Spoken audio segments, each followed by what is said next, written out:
Hello friends, welcome to Nirmala's kitchen. இன்றைக்கி soya chunks fry எப்படி செய்யுதுன்னு பார்க்கலாம் வாங்க. அதுக்கு முன்னாடி நம்ம சேனல் சப்ஸ்கிரைப் பண்ணிவிட்டு பெல் சிம்பிள் தட்டிடுங்க. வாங்க வீடியோக்குள்ளே போகலாம். நீங்கள் வீடியோக்கு புதுசாக வாட்ச் பண்ணுறவங்களா இருந்தால் சப்ஸ்கிரைப் பண்ணிக்கோங்க. அப்படியே எனக்கு ஒரு லைக்ஸ் கொடுத்துருங்க. இந்த சோயா சங்க்ஸ் ஃப்ரை ரொம்ப ஹெல்தியான ஒரு ஃப்ரை தான் நம்ம பண்ணியிருக்கோம். நீங்கள் ஸ்கிப் பண்ணாமல் ஃபுல்லாக முழுசாக வீடியோ பாருங்கள். அப்போ தான் நம்ம எப்படி செய்கிறோன்னு தெரியும். வாங்க இப்போ எப்படி செய்யுதுன்னு பார்க்கலாம். முதல்ல நான் ஒரு பவுல் எடுத்துக்கிறேன். அதில் நான் சோயா சங்க்ஸ் எடுத்துக்கிறேன். நான் ஒரு கப் அளவுக்கு சோயா சங்க்ஸ் எடுத்துருக்கேன். அதை நம்ம பாத்திரத்தில் கொட்டிக்கலாம்.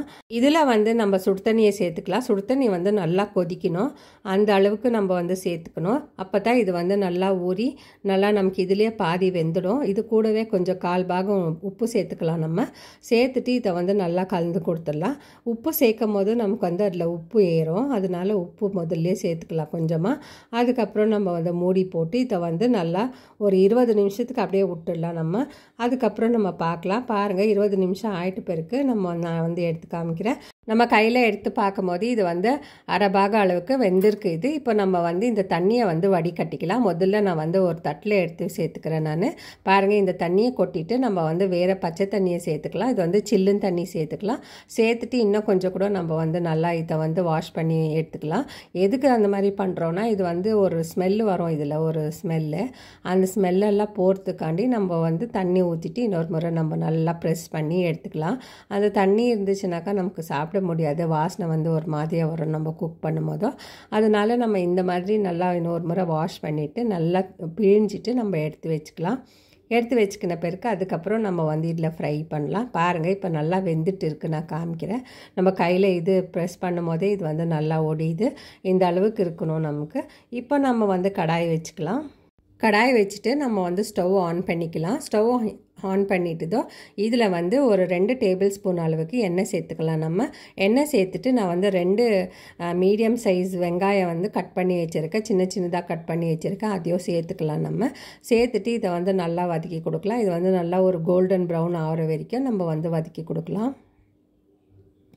வெங்காயம் நல்லா கோல்டன் ப்ரௌன் ஆகிற வரைக்கும் நம்ம நல்லா வதக்கி கொடுக்கணும். அப்போ தான் நமக்கு டேஸ்ட்டு நல்லா வரும். இப்போ நான் 2 பச்சை மிளகாய் எடுத்துருக்கேன். அது நடுவில் கீறிட்டு அதையும் சேர்த்துக்கிறேன். நான் அதுக்கப்புறமா கொஞ்சமாக கருவேப்பிலை சேர்த்துக்கிறேன்.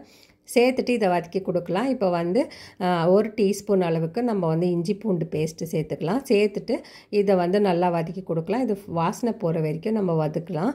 அதுக்கப்புறம் இப்போ 1/4 டீஸ்பூன் அளவுக்கு மஞ்சள் பொடி சேர்த்துக்கிறேன். 1 teaspoon Kashmiri chilli powder, 1 teaspoon தனியா powder, 1 teaspoon garam masala, 1 teaspoon ஜீரக பொடி சேர்த்துட்டு இதை நம்ம வதக்கி கொடுக்கலாம். இது பாருங்கள், இப்போவே கொஞ்சம் ப்ரௌன் கலராக ஆகிருக்கு. இது நல்லா வதக்கி கொடுக்கணும். இப்போ நம்ம 1/2 தக்காளி கட் பண்ணி எடுத்து வச்சுருக்கோம். அதையும் சேர்த்துக்கலாம். சேர்த்துட்டு இதோ நல்லா வதக்கி கொடுக்கலாம். இது நல்லா வேகணும். அதுக்கப்புறம் நம்ம கொஞ்சமாக தண்ணி சேர்த்துக்கலாம். இப்போ இந்த தக்காளி வேகிறதுக்கோசரம் நம்ம தண்ணி சேர்த்துக்கலாம். தண்ணி சேர்த்துட்டு இதையும் நல்லா வதக்கி கொடுத்துக்கலாம். நம்ம 1 டீஸ்பூன் அளவுக்கு உப்பு சேர்த்துக்கலாம். இது இந்த வெங்காயத்துக்காண்டி உப்பு சேர்க்க போகிறோம். நம்ம சேர்த்துட்டு இதை வதக்கி கொடுக்கலாம். இதெல்லாம் ஒன்றா மிக்ஸ் பண்ணிக்கலாம். இது நல்லா வேகணும். நான் ஸ்டவ் மீடியம் சிம்மில் தான் வச்சுருக்கேன். சிம்மில் வச்சு நம்ம வேக வச்சுக்கலாம். இப்போ பாருங்கள், நான் பெப்பர் பவுடர் போடுறேன். அதுக்கப்புறம் நான் சிக்கன் மசாலா யூஸ் பண்ணுறேன். இதுக்கு சிக்கன் மசாலா யூஸ் பண்ணும்போது ரொம்ப நல்லா டேஸ்ட்டு, ரொம்ப நமக்கு சிக்கன் மட்டன் சாப்பிட்ற மாதிரியே இருக்கும் இதுக்கு. ஸோ நான் சிக்கன் மசாலா 1 டீஸ்பூன் அளவுக்கு சேர்த்துக்கிறேன். சேர்த்துட்டு அதையும் நல்லா வதக்கி கொடுத்துக்கிறேன். இப்போ நம்ம தண்ணி சேர்த்துக்கலாம். தண்ணி சேர்த்துட்டு தக்காளி வெங்காயம் எல்லாம் நல்லா வெந்து வரட்டும். இது வெந்து வரட்டும், நம்ம வெயிட் பண்ணலாம். இப்போ நம்ம 1/4 கப் அளவுக்கு தயிர் எடுத்துருக்கேன். தயிர் கூட சேர்த்துக்கலாம்.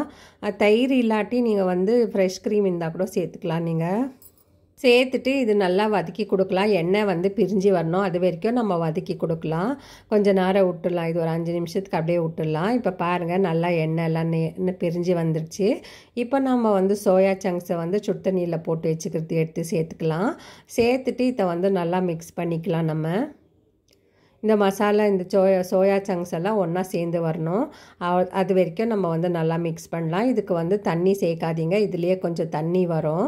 ஏன்னா ஏற்கனவே இது நல்லா வெந்திருக்கு. சோயா சங்க்ஸ் நல்லா வெந்துட்டு இருக்குது. ஸோ நம்ம இதை தண்ணி ஊற்றாதையே நம்ம அப்படியே வேக வைக்கலாம். இப்போ நம்ம வந்து கஸ்தூரி மேத்தி சேர்த்துக்கலாம். நான் வந்து 1 ஸ்பூன் அளவுக்கு எடுத்துருக்கேன், அது சேர்த்துக்கலாம். இது வந்து ஆப்ஷனல் தான் ஃப்ரெண்ட்ஸ்.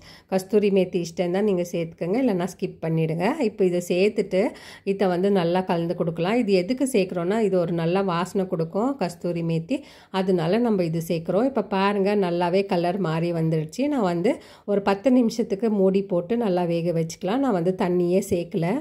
இப்போ நம்ம வந்து மூடி ஓப்பன் பண்ணி பார்க்கலாம். பாருங்கள் நம்ம தண்ணியே சேர்க்கல, ஆனாலும் தண்ணி வந்திருக்கு. இதில் ஆல்ரெடி சோயா சங்க்ஸ்லேயே தண்ணி இருக்கும், அதனால நம்ம வந்து தண்ணி ஜாஸ்தி சேர்க்கணுன்னு அவசியம் இல்லை. இது வந்து சீக்கிரமாக கூட வெந்துடும். இது அவ்வளோ ஒரு ஹெல்த்தியான ஒரு இது ரெசிபி இது. இந்த சோயா சங்க்ஸில் வந்து ஹை ப்ரோட்டீன் இருக்குது. குழந்தைங்களுக்கெல்லாம் செஞ்சு கொடுங்க. யார் சிக்கன்னு மட்டன்னு சாப்பிட்றது இல்லையோ அவங்க வந்து இந்த மாதிரி செஞ்சு சாப்பிடுங்க, ரொம்ப அருமையாக இருக்கும். நம்ம இதில் வந்து சிக்கன் மசாலா சேர்த்துருக்கோம், அது சேர்த்து தொட்டு இன்னும் கொஞ்சம் டேஸ்ட் வந்து என்ஹான்ஸ் பண்ணி கொடுக்குது.